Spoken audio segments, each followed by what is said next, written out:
Welcome back. You're still watching The Globe. Now, Somalia's President Mohamed Abdullah Farmajo has called for a meeting with federal state leaders next week to try and resolve an impasse on how to proceed with elections. His term of office ended on Monday after talks on the elections collapsed on February the 5th. Opposition groups have said that they no longer recognise Farmajo's authority and have called for the formation of a transitional body. The UN Security Council has urged Somalia's leaders to reach consensus on the arrangements for the conduct of inclusive elections.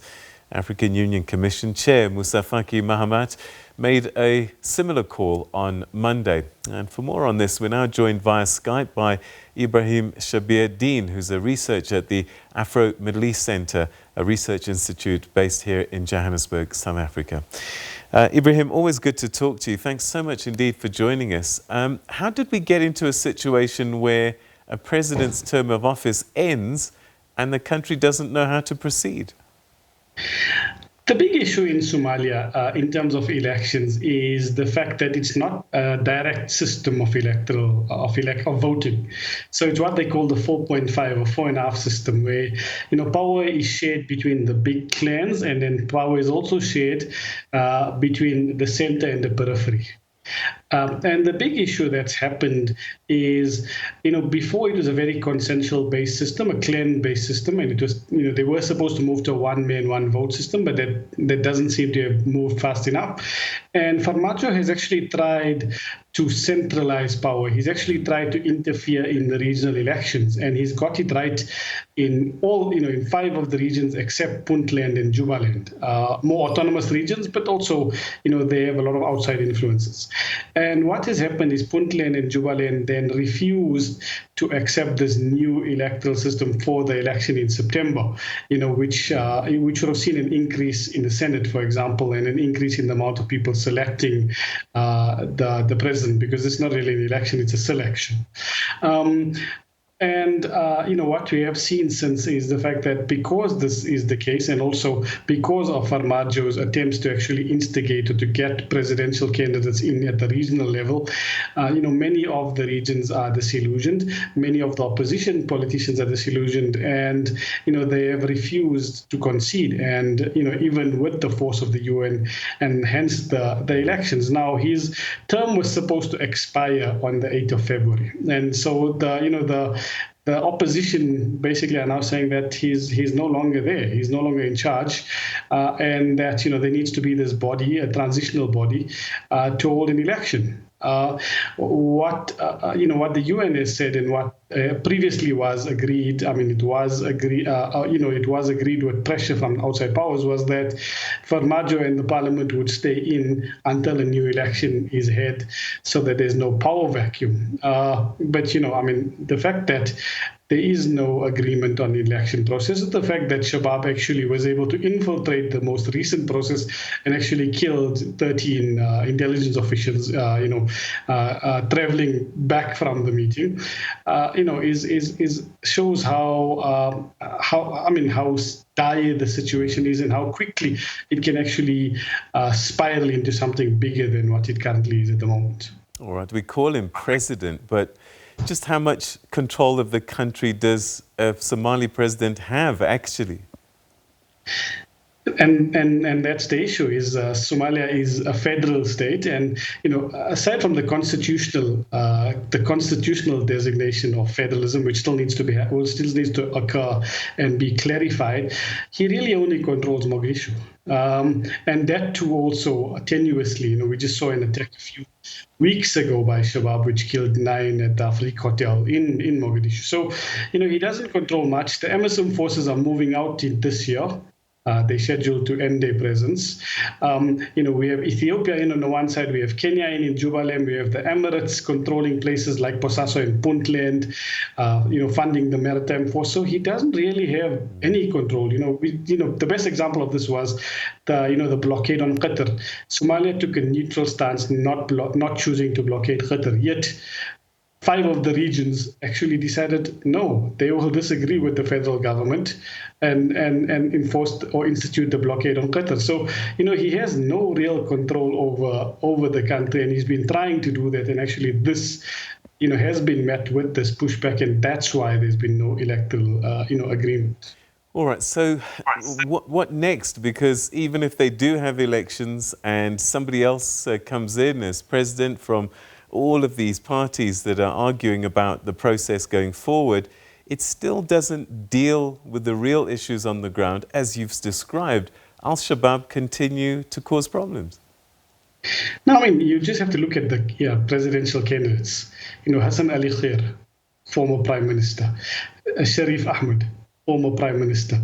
Mohamed Sharif, former prime minister, former president. All of these are candidates that were there before.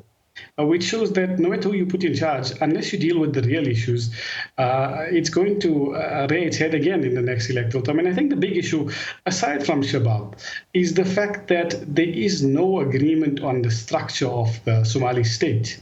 So there is no agreement on what is the federal states, how much powers do they have, vis-a-vis Mogadishu. On the Senate, for example, which is tasked also with appointing the president and in terms of legislation, who has say on what. And until that, we're going to see this, the different tribes, the different regions actually vying for power and actually playing each other off. And, in a sense, we don't see the creation of a Somali identity. That's the issue. And Shabaab very cleverly is able to use this to its benefit, because Shabaab is one of the few, forces in Somalia that actually goes beyond the clans, beyond the tribes, beyond the regions. It actually has a national identity. So it expertly is able to use these center periphery tensions to actually to gain popularity. And we're seeing this. Shabaab is still there. It's the African Union forces are now there for almost a decade with no real successes, so there needs to be more effort placed on governance, more effort placed on constitutional reform, and also more effort placed on accountability, which is sorely lacking in Somalia at the moment. The more you speak and describe the Somali situation, the more I think about Ethiopia, where you have these strong federal states, and we then have what's played out in Tigray in the north, where one region becomes so strong and be such a problem that you have this insurrection, whatever you want to call it, that's playing out. Could we have a similar thing playing out in Somalia, where another Puntland, another Jubaland may come out of this? In Tigray, in Ethiopia, at least we know that the regional forces are not in Tigray. And when the regional forces are in Tigray, they're actually in partnership with the central government in Addis. Whereas in Somalia, the regional forces are actually, and the Middle Eastern forces, the Emirates, for example, funds the Puntland Maritime Force. The UAE has actually signed agreements to create military bases in Bosaso, in Puntland, in Berbera. And so, the fact that there is actually outside powers having such a big influence actually makes this more likely than in Ethiopia. Kenya is supportive of the Jubaland administration. It's actually allowing Jubaland, some ghetto forces to actually use its territory to actually mount attacks on the federal government. So, Somalia is actually a lot more tenuous than Ethiopia in terms of the center periphery relations, and it's very easy. It very easily can split up. We already see Somaliland, for example, has already split from Somalia since the 90s, and is actually doing quite well. And so, Somalia's strategic location means that it's always going to be this arena for outside powers. And because of the weak governance, because of the lack of center periphery, clarification, it's actually created the situation where, there is no real Somalia. Mogadishu is very different from Puntland and is run very differently from Puntland. All right. Again, comparing to Ethiopia, the UN yesterday expressing concern in an escalation in ethnic violence. Is ethnicity something playing out in Somalia as well? I mean, I think at a more minor level, I think Somalis, the one thing they do agree on is that they're Somali. They may disagree on who is in control and, the fact that they want different regions in different states. I mean, there'll always be clear tensions. There's always some, for example, Dahawiyah, the reason Puntland, for example, disagreed with, Farmajo's rulings in September last year to actually up the amount of Senate seats that Mogadishu got to 13 was because they felt that it would enhance the power of the Hawiyah tribe, which would disempower those tribes. But generally there's been a very the system of the the 4.5 or 4.5 system has actually worked. And so, at an ethnic level, there doesn't seem to be that there will be ethnic conflicts, such as in Ethiopia between the Tigray and other, but more conflict between the different regions, between this, Puntland, for example, in Mogadishu. It's not necessarily clan-based, it's actually region-based. Yeah. All right, we ran out of time, but very briefly, is this the end of the road for Abdullahi Farmajo, or can he find a way to stay in power? It does seem as if it's the end for him. It does seem currently as, his main backers, the Qataris, the Turks, they actually have moved on. And they're looking at, Hassan Ali Khair, who was previously there.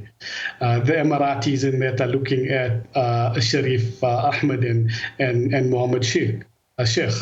So, it does seem as if Farmajo's time is up, and many are arguing that that's why he's engineered the current crisis so he can stay in power longer. I mean, one thing we can say, historically, it does seem as if very rarely a president in Somalia in the past couple of years, when there's been an election or selection process, has actually lasted.